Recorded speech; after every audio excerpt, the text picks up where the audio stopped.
د منځنۍ اسیا ځینې هیوادونو په افغانستان کې د ترهګرو پر فعالیت اندېښنه وښوده.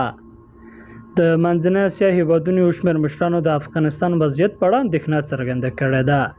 د منځنۍ اسیا د هیوادونو یو شمېر ولسمشرانو د دغو هیوادونو د مشرانو په 5 مې مشورتي غونډه کې خپلو هیوادونو ته د افغانستان د وضعیت له امله د ورپېښو امنیتي ګواښونو په اړه اندېښنه څرګنده کړې ده.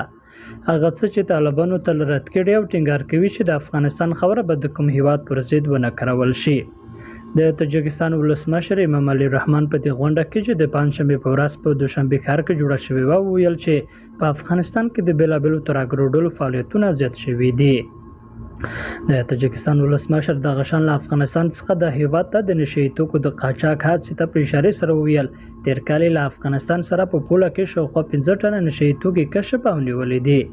په ورته وخت کې د ازبکستان ولسمشر شوکت میرزیف په دې غونډه کې ویل چې د افغانستان وضعیت یو له هغو مهمو لاملونو څخه دی چې د سیمې پر امنیت مستقیم اغېز لري.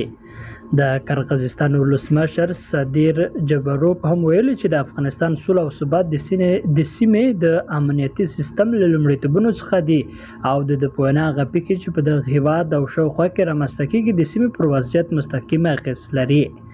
د طالبانو حکومت په ذبیح الله مجاهد په دې اړه د ازادي راډیو پوښتنې ځواب نه کړی، خو د طالبانو حکومت تل ټینګار کړی چې د افغانستان خاوره به د هیڅ هیواد پر ضد ونه کارول شي او دوی له ټولو هیوادونو په تېره له ګاونډیو هیوادونو سره د ښو اړیکو غوښتونکي دي.